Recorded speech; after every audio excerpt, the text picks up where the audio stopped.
Hi everyone, welcome to the Tech Entrepreneur on a Mission podcast.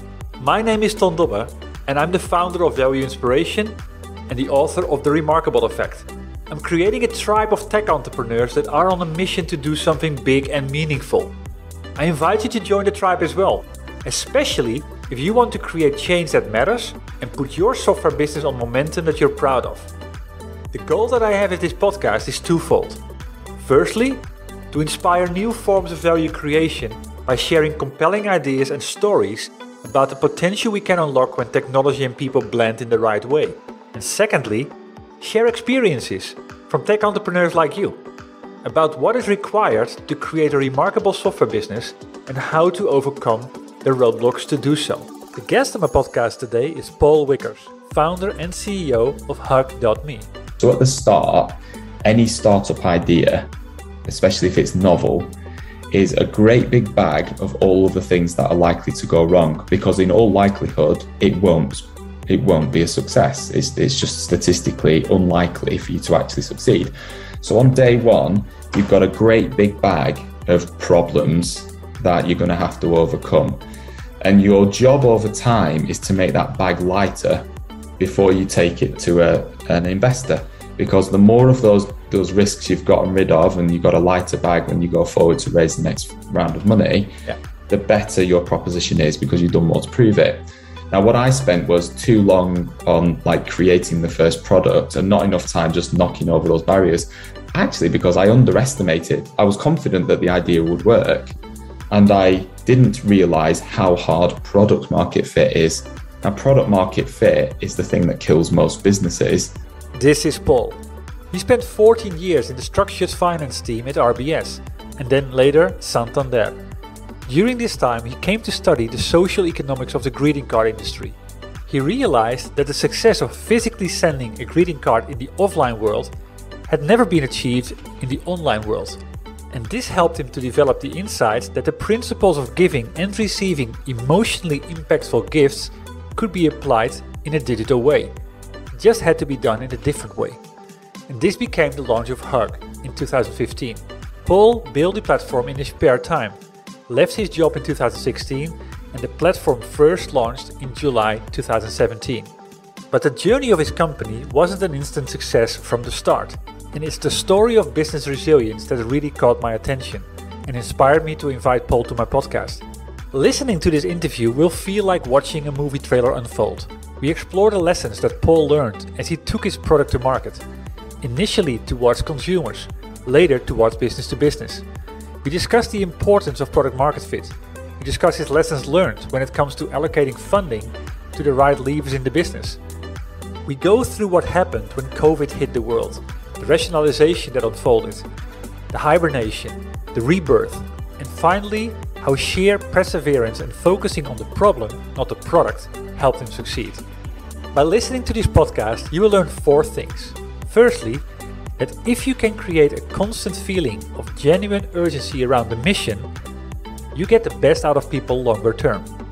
Secondly, that your company will become stronger by being plain honest about what's the real situation in a crisis situation. It helps to create great bonding.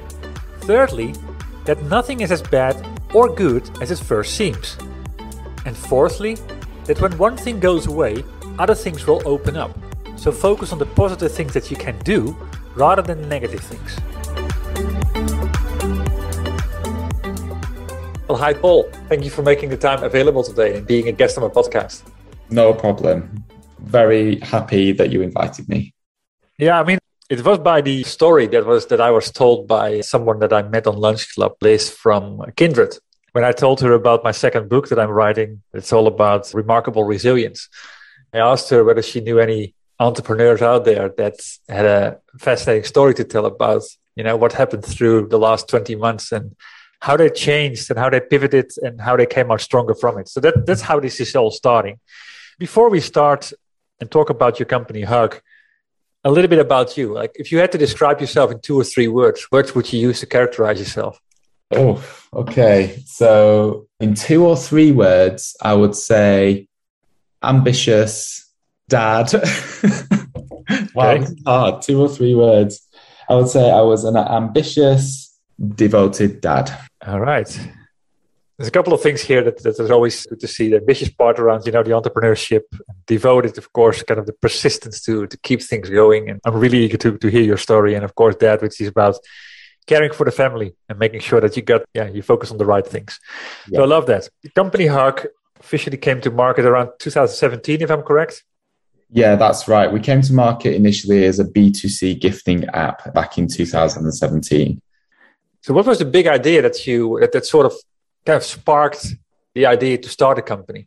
Yeah, so the big idea was, it's rare that it's like this, but it was in my case a little bit of a light bulb moment, but it was born out of quite a boring situation in my old career as a banker. So I was a leverage finance banker for over a decade, and most people don't know what that means. In fact, I'm pretty sure my parents still didn't know what that meant after a decade of doing it.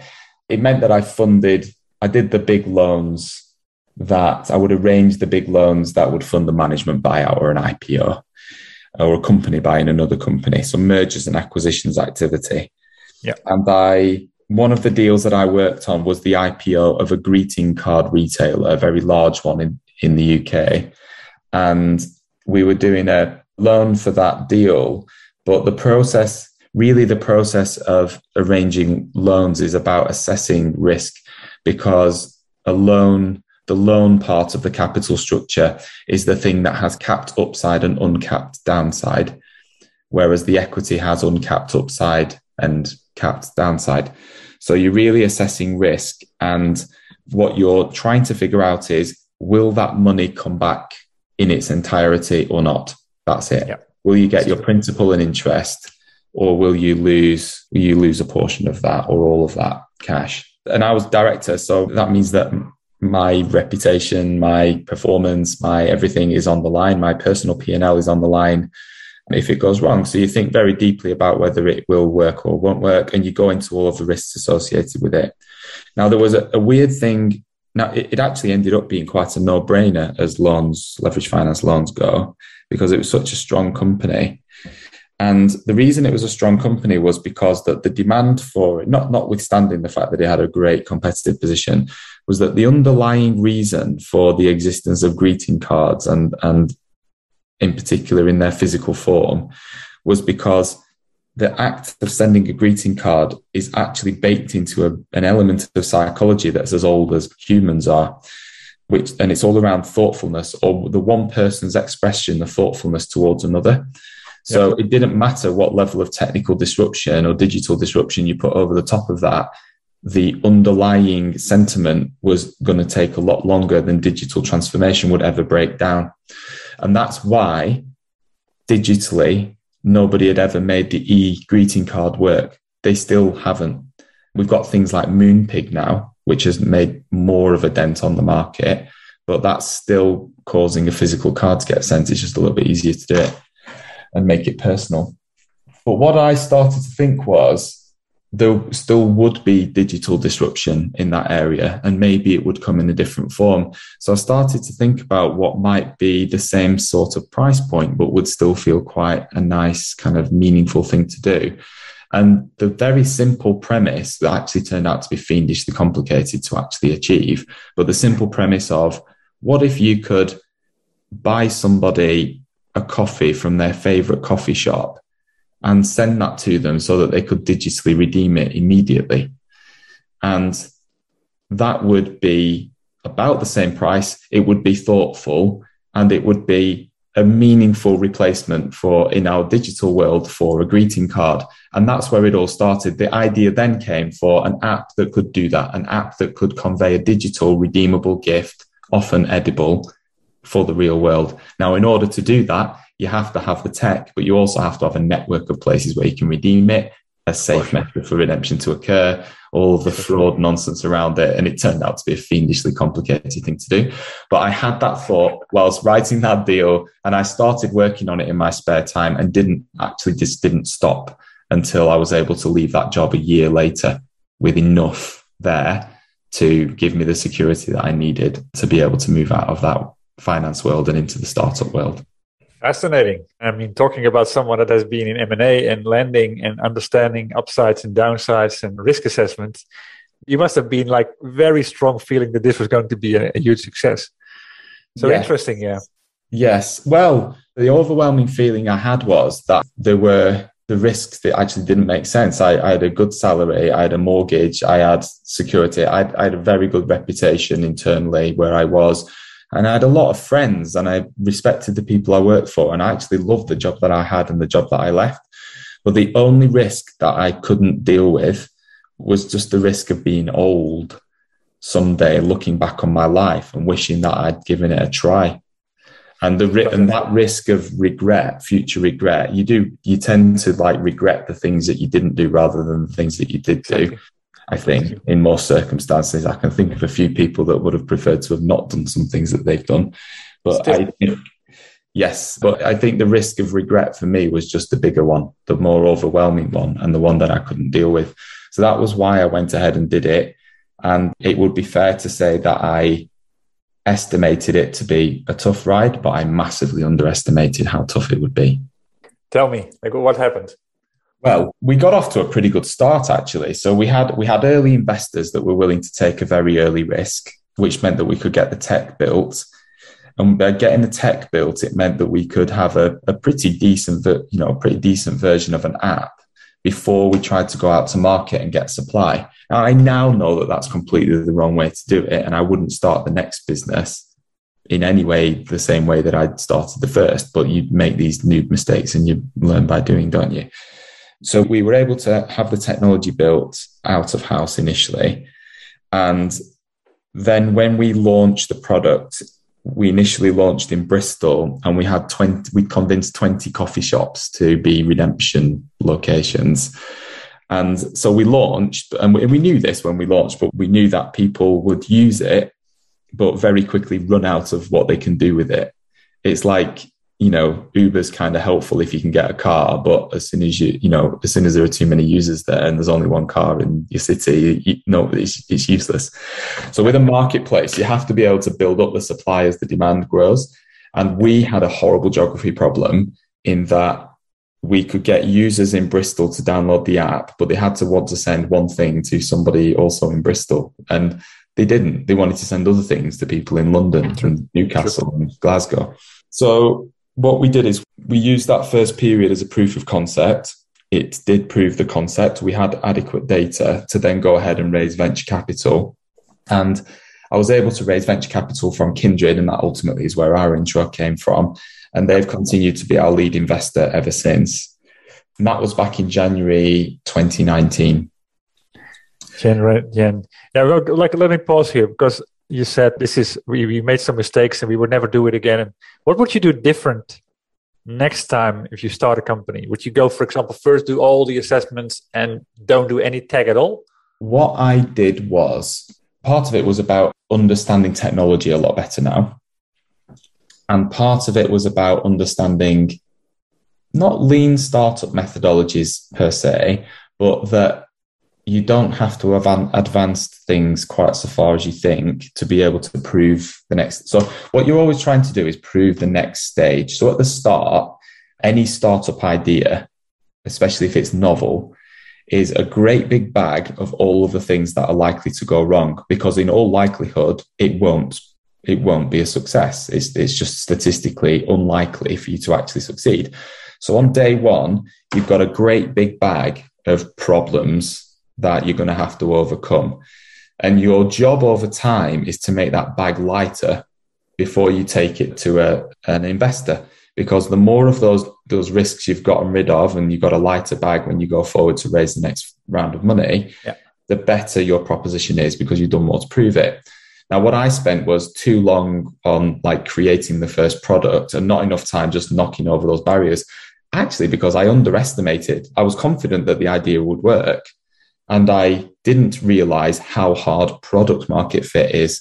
Now, product market fit is the thing that kills most businesses.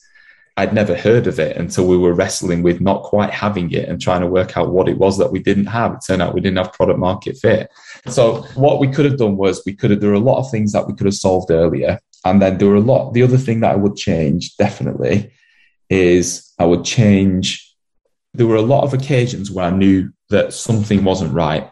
And it could be anything, any element. Could be related to products, could be related to supply, it could be related to people. And you know that they're not right, and you don't deal with them fast enough because you think that they're going to change, but they never do. Your gut instinct is almost never wrong. And ignoring it is the biggest problem I've had, is just ignoring what my gut was telling me in favor of advice that I'd got or in favor of something that I'd read, where my gut always turned out to be right. And I would say that that's the biggest piece of advice I give to other people, is just to not ignore when their gut is telling them that something's not right. Interesting. So those would be the things that I would change, would be less time worrying about the product and more time worrying about the problem. Very good, wise advice. So January 2019, things start to, you start to get a feeling about how this could pan out. What happened then? Yeah, so in Jan 19, so we'd got good data at that point. By that point, we'd actually proven a few of those things, and that's why we started to proceed quite nicely. We raised the venture capital, and that meant that we could actually grow a proper team for the first time, because at that stage there were only just 3 of us at that point. Yeah. So we raised 1.5 million additional funding at that point, and 1.5 million roughly translates into you can hire about a dozen people and have 18 months to 24 months of runway to prove yourselves. So we raised 1.5 million, hired a team, and set about trying to launch the product into London, which meant that we needed a lot more places. So we were pretty good on the supply side. We were able to get lots and lots of new locations live. We ended up with over 100 ready to go live by the time we started to launch into London. But it took us about 10 months to do that process, to hire a team, to get the product ready, to do the supply side of it. Actually, there's quite a long burn time to do that. Yeah, that took us about 10 months. Then we launched into London, and it was pretty successful, but we didn't get everything right on the product side at all. We didn't iterate well against what we needed. So we shipped a lot of product changes, but we didn't ship them in the right direction. So what we found was that we went into, it was 2018 when we raised the money. By the end of 2018, we then launched into London. And then at the start of coming into 2019, we started to realize that we'd actually hired a slightly bigger team than we'd anticipated.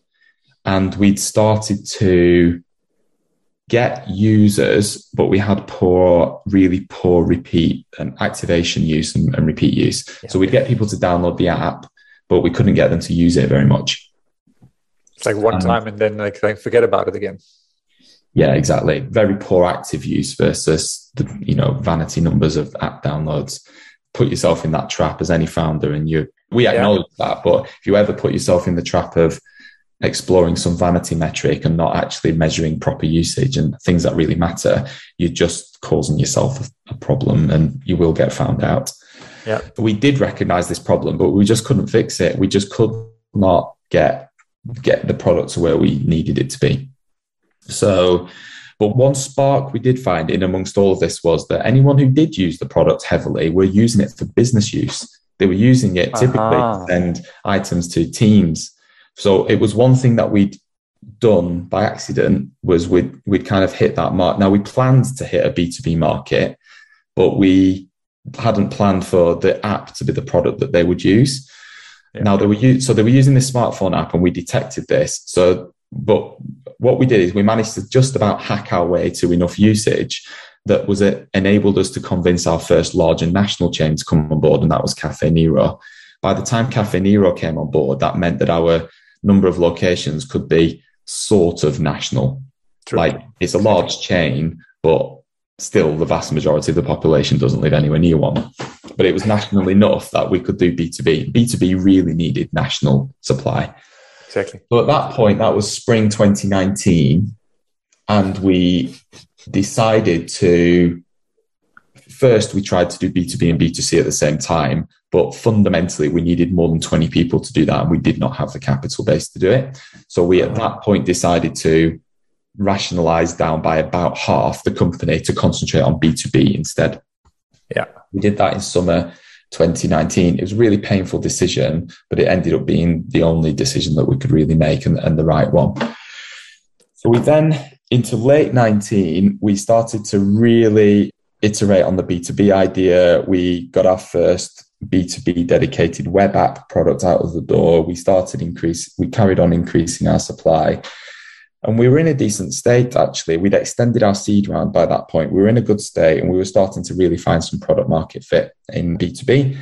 We had a really good pipeline as well, but it was mostly larger businesses with long sales cycles, enterprise level sales cycles. Exactly. So we'd cracked a few things, but we then ended up in sort of enterprise sales cycles. So we found ourselves with other problems. We went to a different type of problem at this point. But we started to solve that. We came into 2020 with, good pipeline, good prospects. We'd raised money internally. We were about to raise some more money externally as well to close out the seed extension as well. Yeah. And then coronavirus. Exactly. I was just about to say it. And then it was just the worst possible time. So at that point, we had 1,300 locations where you could collect one of our products. We had another 2,000 about to go live. We felt like we cracked it. Money was coming in. And then COVID just came. There was just this weekend where we were thinking, finally, after all of that adversity and everything, finally, we're getting there. And then bang, that just hit us. The whole market, your national coverage all died in one. Every single thing that we sold was closed. And the funding we were about to land, the rest of the funding we were about to land went away. And as a result, we had incredibly low runway. And exactly. So what did you do? I mean, hitting that moment, like adversity after adversity, which had nothing to do, of course, with the global pandemic. And then you get that thing on top of that, where nobody knows where things are going. Yeah, exactly. How did you take me through that moment and what you did with your management team? Well, that previous set of kind of issues we'd managed to work through as a team, and it was all standard startup stuff. But COVID, so there were some reference points to go to, there were some learnings, but COVID was just a whole other set of just everything was a variable. So we had such short runway that we had to immediately make redundancies. There was just nothing else that we could do. Now I'll come back to that in a minute because it's important, but there was nothing else that we could do. We had to act so fast that we'd done it even before the furlough scheme was announced on the Friday. Oof. But we made that announcement on the Thursday. And the reason was that we just needed to take loads of cost out. So through a process of some people voluntarily reduced the amount of hours they would work because they would be doing childcare or just because they were wanting to be helpful. We did what we could to salaries. We did what we could to headcount, and we got rid of the office spaces that we worked out of. Yeah. And over a 48-hour period, that meant that we cut the cost base of the business by about 70%. Now, that still didn't give us much runway. It just gave us more runway than we already had, but didn't give us a great... It wasn't. Yeah, there's of course not a lot you can free up. It was so difficult. We were literally moving to docs on more funding, so we kept the cost base we had, and it was like the worst possible situation. So we took... That's one thing. You can cut costs until you're as lean as a piece of paper, but what you needed was upside. Well, yeah, everything was just torn up. So it almost didn't matter what we cut costs to. Everything was still torn up anyway. We had nothing at that point. And I couldn't rationalize it down to just me because I don't know how to write code. I didn't know how to do a ton of the other things that we needed to do. So that wasn't even an option either. I couldn't say, I'll just restart this at some other point and I'm going to hibernate now. It just wasn't something that we could do. But we did call it a hibernation. We said I think we just need to ride this out. Initially, our assessment was until things open again, really not sure what we can do. Now we very quickly came up with something that we could do, but that was, it felt very dire. I think that's my attempt at describing where we thought we were. So what did we do? We took that 70% of the cost out. So we announced redundancies on the Thursday, and then we held off the paperwork because it got leaked into the press on the Friday morning that there was going to be a big announcement on job protection.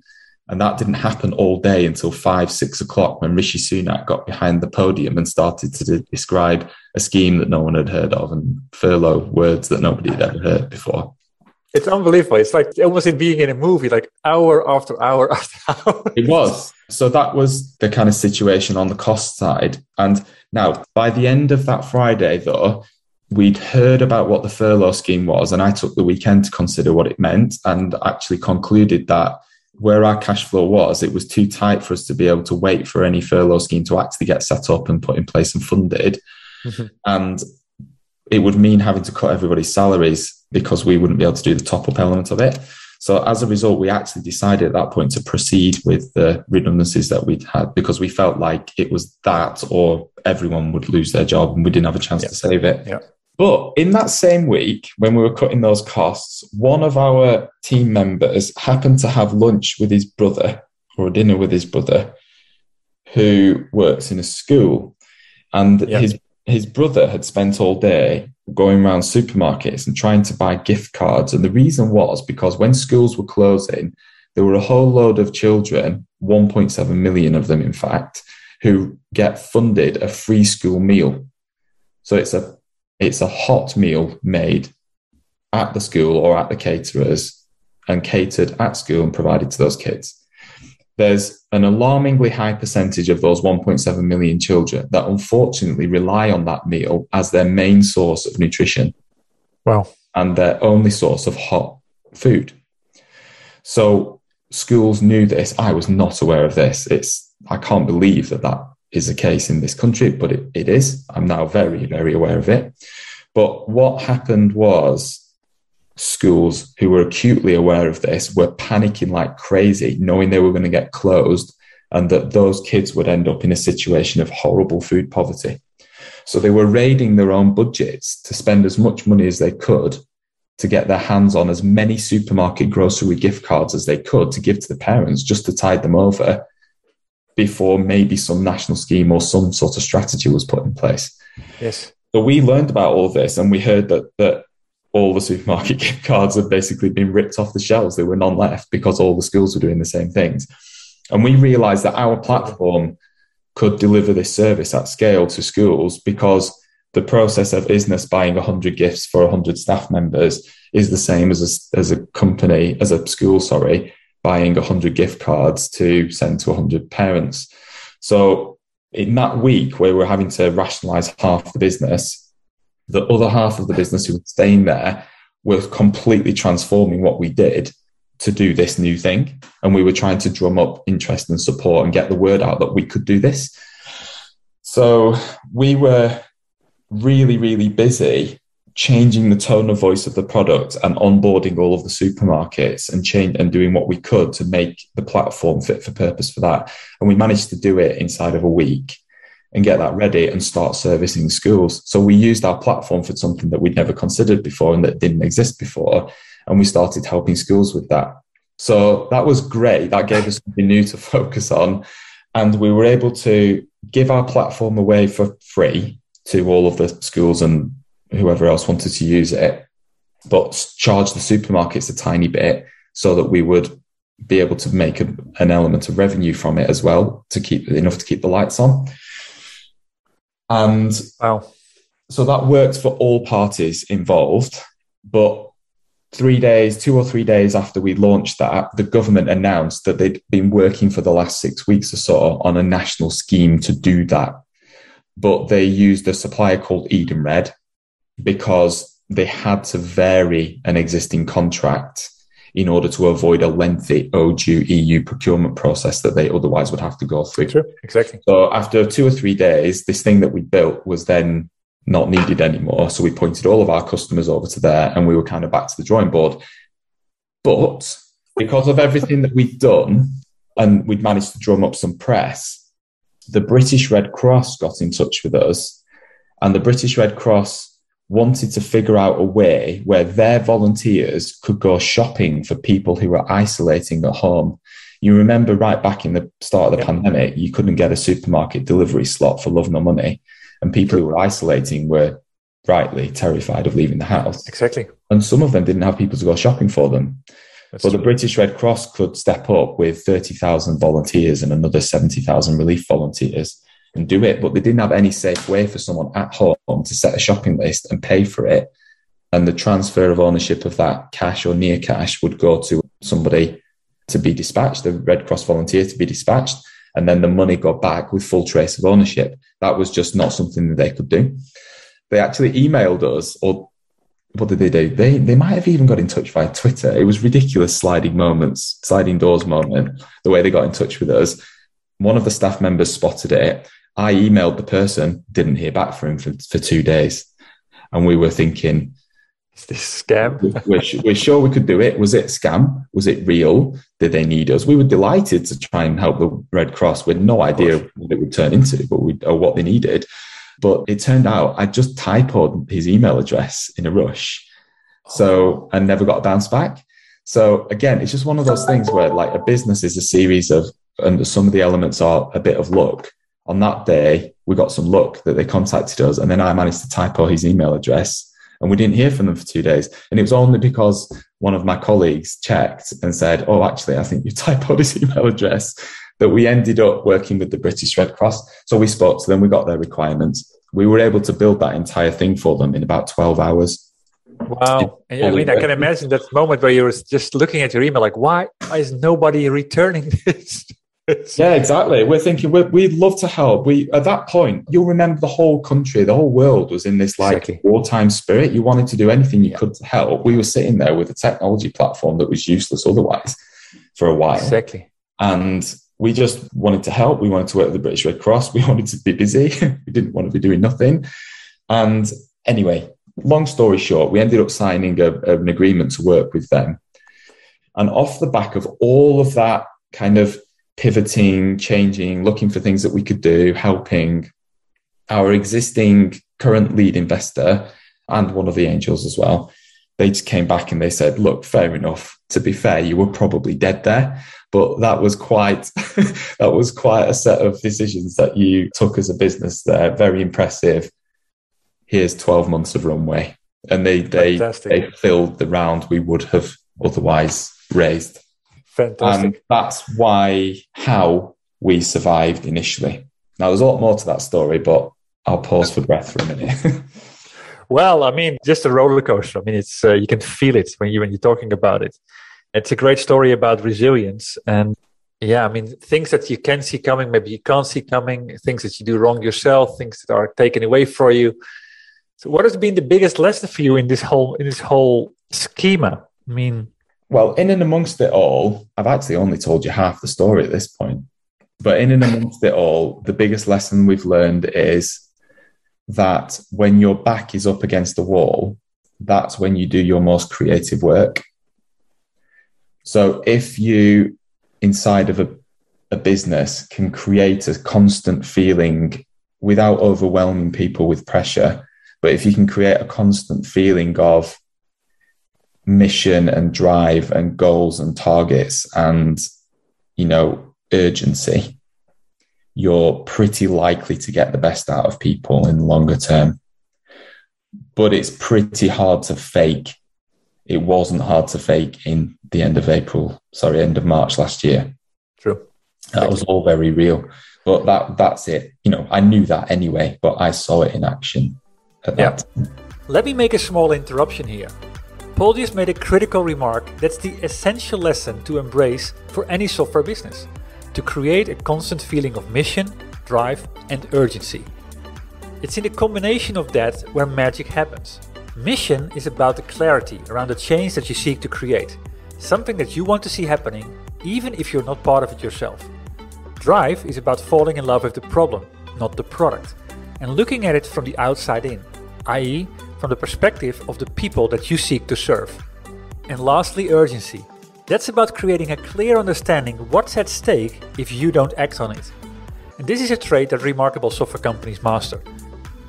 They focus on the essence and then use that focus to create something valuable and desirable. And you can master these traits as well. I have various options for you to start. Just go to valueinspiration.com and learn about the masterminds and work streams to fast-track the growth of your software company.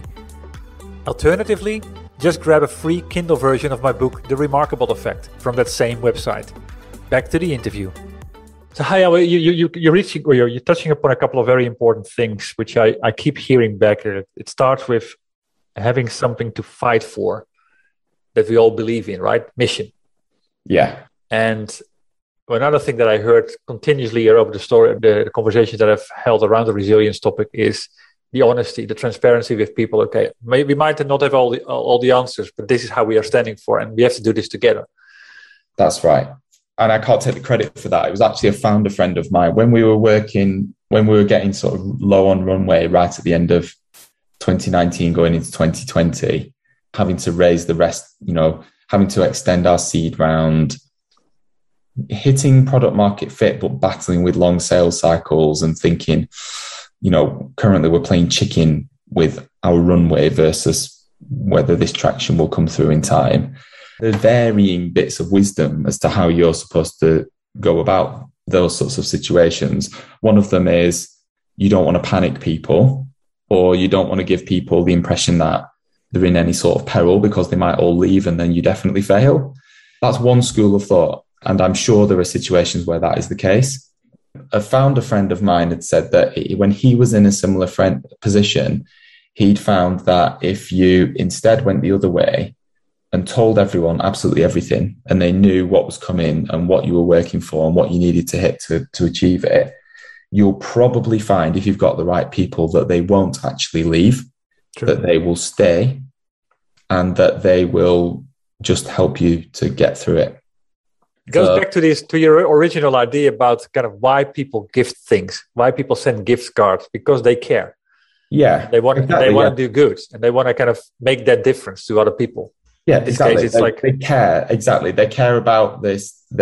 When adversity is being shared amongst a team of people and you're working to get out of it, that can be really rewarding. It's not to say people necessarily enjoy being in that situation, but it's a situation of sort of great bonding. So that's what I did in this situation. It's the first time we'd had situations before in the business where we'd, not been where we should be and had to make some changes. But this was the first situation where you could kind of see a wall coming in the future.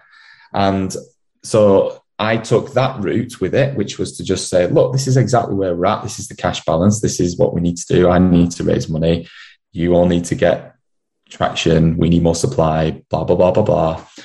And they did. They just knuckled down, got on with it. So when coronavirus came along, they were completely aware of the situation we were in.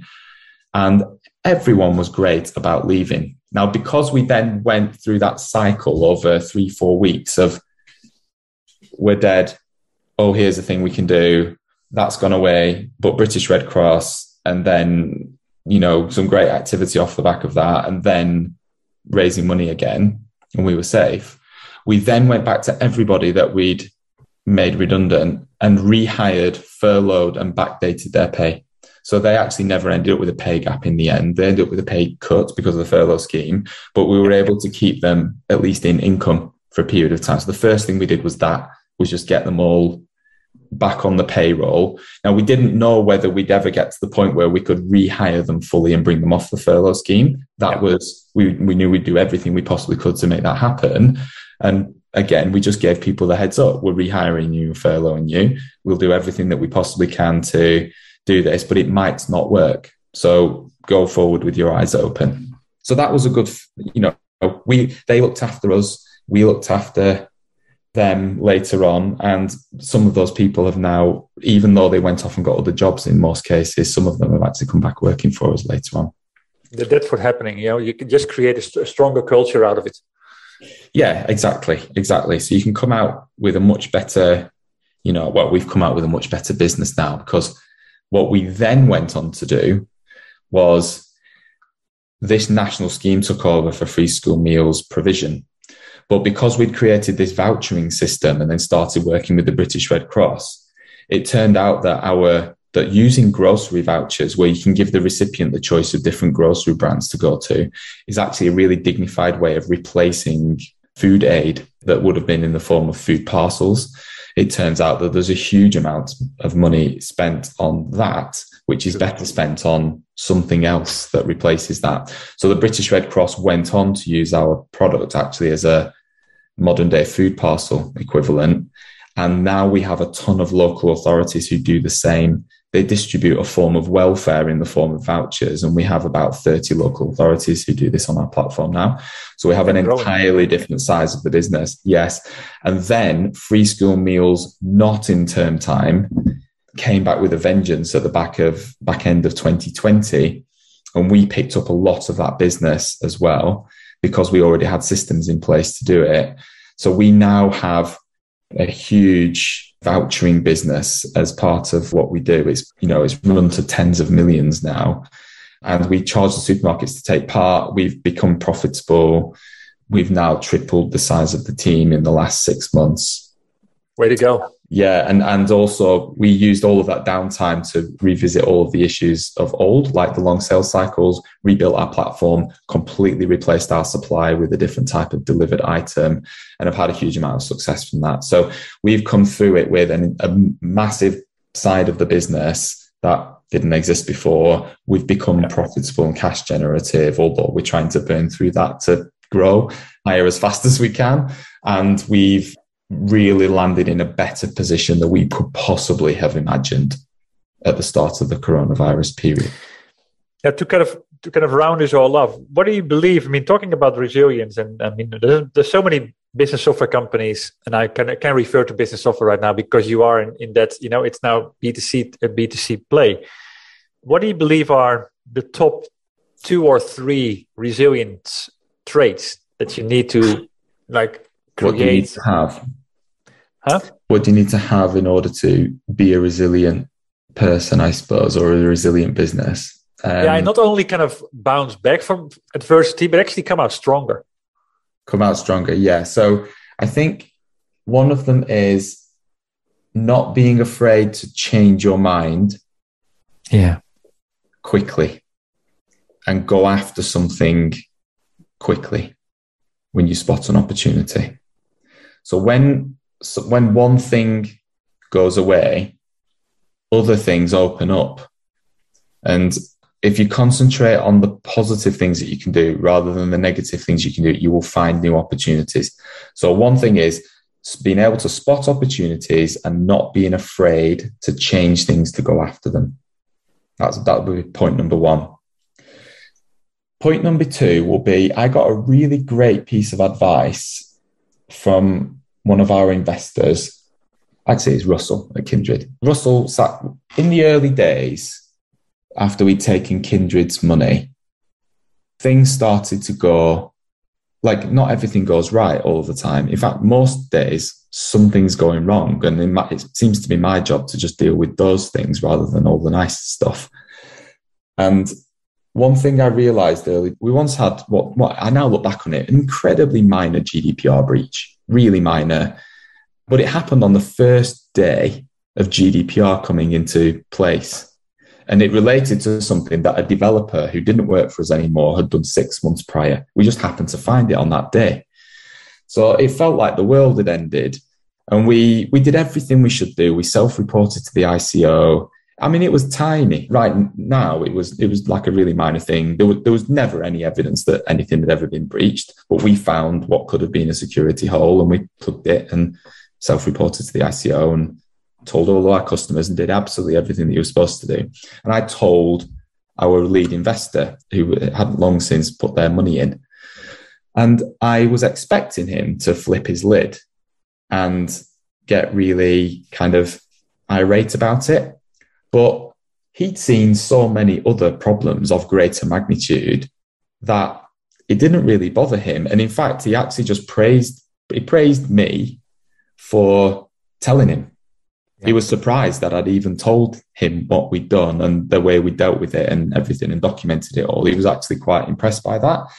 And I was really surprised at the time because I felt like really they should just, they would only be wanting me to tell them good news all of the time, except they're actually just expecting bad news most of the time. And the piece of advice he gave to me then, and this goes to resilience a lot, was nothing is ever as bad or as good as it first seems.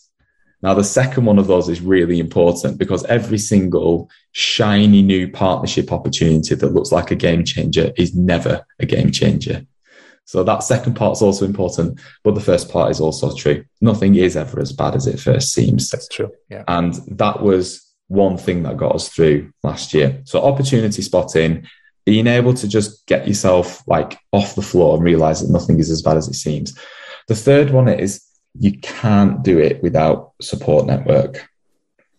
And I have, there are people internally who I get that from, like the team. There are people externally that I get that from. And that's often, it can be investors like the time I've described, but often it's other founders who are in the same boat because they've always been in the same boat. So that's absolutely crucial. And then the third one for me is an incredibly supportive wife who has this special spade, figuratively, that she uses to just scrape me off the floor when the days have been that bad and kick me back up on the field, fed, watered, with a smile on my face. And I really don't believe you can do it without that sort of holy trinity of people that you can share it with. It's just not possible. Wow. So it's a mixture of your support networks. Nothing is ever as bad or as good as it first seems. And being able to spot opportunities and not being afraid to change things to go after them. Wise advice. Thanks for this. This was super inspiring. I mean, I've been all ears, and there's so much to learn from this. And so, what is your big ask? What can the audience do to help you and to to help us? Well, where can they go? They can go to hugg.me. That's HUGGG. We kept adding G's until we could trademark it. .me, M-E, and use our product. We're starting to internationalize, but it's really a UK-centric product at the moment. And there is almost no business that I could imagine that wouldn't use our product in some way, shape, or form to send gifts to customers, send gifts to prospects, send gifts to their staff. Gifts make people feel great, and we make it really easy to do so. Fantastic. And how can they connect to you to say hi? They can find me on LinkedIn, Paul Wickers, Wickers. You find me on LinkedIn, or email me, paul@hugg.me. I'm always happy to receive an email. If I don't reply to you, send it again. Pump it to the top of my box again. I am not an inbox zero guy by any stretch. There's better priorities to have indeed. So thank you very much. I love this. And good luck for what's to come. No problem. And thanks for inviting me. Really, it was a pleasure. Really appreciate it. Thank you very much. Nice to meet you. And this ends my conversation with Paul. I hope you enjoyed it. And if so, please leave a review on iTunes. And if it inspired you, please share it with other tech entrepreneurs on a mission that you have in your network. Other than that, thank you for tuning into this podcast. I had the honor to speak to Paul Wickers, founder and CEO of Huggg.me. As said, the goal that I have in this podcast is twofold. Firstly, to inspire new forms of value creation by sharing compelling ideas and stories about the potential we can unlock when technology and people blend in the right way. And secondly, share experiences from tech entrepreneurs like you about what is required to create a remarkable software business and how to overcome the roadblocks to do so. Before I close, I have 2 more comments to make. If you know other tech entrepreneurs on a mission that have a story worth sharing, please send me an email at ton.dobby@valueinspiration.com. Building the momentum all starts with revealing the ideas. And that starts with you. And if you want to know more about my book, or you're interested in joining the Remarkable Effect tribe, please visit my website at www.valueinspiration.com. Thanks for tuning in. And you could do me a big favor by rating the podcast on iTunes or provide me with your feedback directly. I'll see you shortly on a new episode.